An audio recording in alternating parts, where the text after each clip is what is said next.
കയ്യൂരിൻ്റെ മണ്ണ് രക്തസാക്ഷികളുടെ ചോര വീണ മണ്ണാണ്.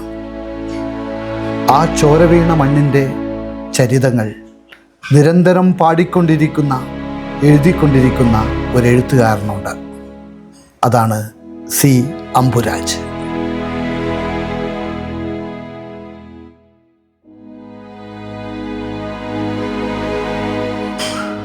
കമ്മ്യൂണിസത്തോടും ചരിത്രത്തോടും പ്രാദേശിക ദേശകഥകളോടും മനുഷ്യരോടുമൊക്കെ വലിയ അനുഭാവമുള്ള ആ മനുഷ്യൻ നിരന്തരം ഒരു ചരിത്രാന്വേഷിയായി തൻ്റെ ജന്മഭൂമികയിലൂടെ സഞ്ചരിച്ചതിൻ്റെ അടയാളങ്ങളാണ് അദ്ദേഹത്തിൻ്റെ പുസ്തകങ്ങൾ പലതും.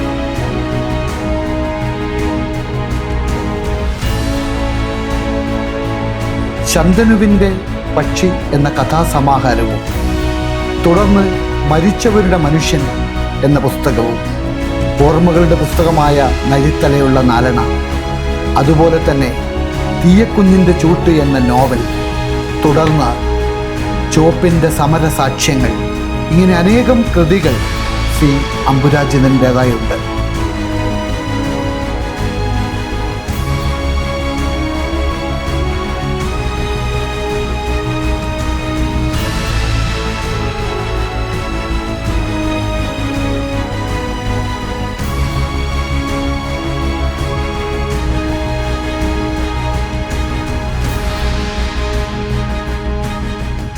തേജസ്വിനി എന്ന് വിളിപ്പേരുള്ള കാര്യങ്കോട് പുഴയുടെ കരയിലൂടെ സി അംബുരാജ് എന്ന അമ്പുവേട്ടൻ ഇപ്പോഴും നടന്നുകൊണ്ടിരിക്കുകയാണ്.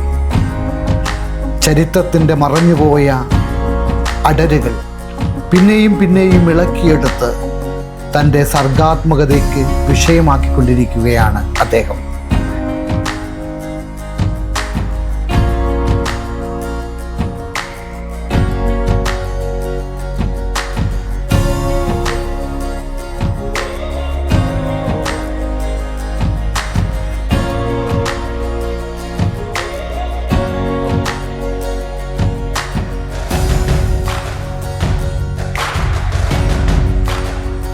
ഒരിക്കൽ അദ്ദേഹം എഴുതിയിട്ടുണ്ട്, എന്നെ എഴുത്തിലും ജീവിതത്തിലും കൈപിടിച്ചുയർത്തിയത് എൻ്റെ വല്യമ്മയാണ് എന്ന്. കുഞ്ഞാറ്റ എന്നാണ് അവരുടെ പേര്. അവരാണ് എന്നെ അക്ഷരങ്ങൾ പഠിപ്പിച്ചത്. എനിക്ക് 6-7 വയസ്സായപ്പോൾ കൊട്ടമ്പാളയും തന്ന് വല്യമ്മ എന്നെ സാധനങ്ങൾ വാങ്ങിക്കാൻ പീടികയിലേക്ക് പറഞ്ഞു വിടും. തിരിച്ചു വന്ന ചായപ്പൊടിയും പഞ്ചസാരയും ഒക്കെ പൊതിഞ്ഞ കടലാസുകൾ നിവർത്തി വെച്ച് വല്യമ്മ എന്നോട് വായിക്കാൻ പറയും. ഞാൻ തപ്പിത്തടഞ്ഞു വായിക്കും. അക്ഷരത്തിൻ്റെ ആദ്യ പാഠങ്ങൾ അങ്ങനെ ആദ്യം പഠിക്കുന്നത് അടുക്കളയിൽ വെച്ചായി. 5ാം ക്ലാസ്സിൽ പഠിക്കുമ്പോൾ റഷ്യൻ നാടോടി കഥയായ ഇവാൻ്റെ കഥ ഞാൻ വല്യമ്മയ്ക്ക് വായിച്ചു കൊടുത്തത് ഇപ്പോഴും ഓർമ്മയിൽ മായാതെ കിടപ്പുണ്ട്. നാട്ടിപ്പണിയൊക്കെ കഴിഞ്ഞ് തളർന്നു വന്ന വല്യമ്മ എന്നോട് കഥ വായിക്കാൻ ആവശ്യപ്പെടുകയായിരുന്നു.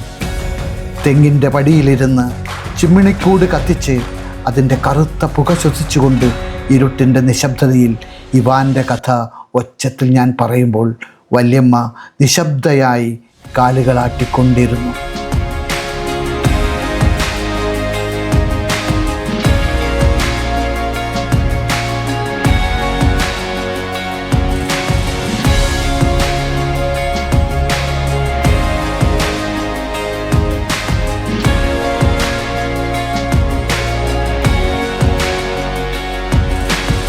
മനുഷ്യനിലേക്കുള്ള സഞ്ചാരങ്ങൾ തന്നെയാണ് തൻ്റെ എഴുത്തെന്ന് അദ്ദേഹം എപ്പോഴും വിശ്വസിക്കുന്നു.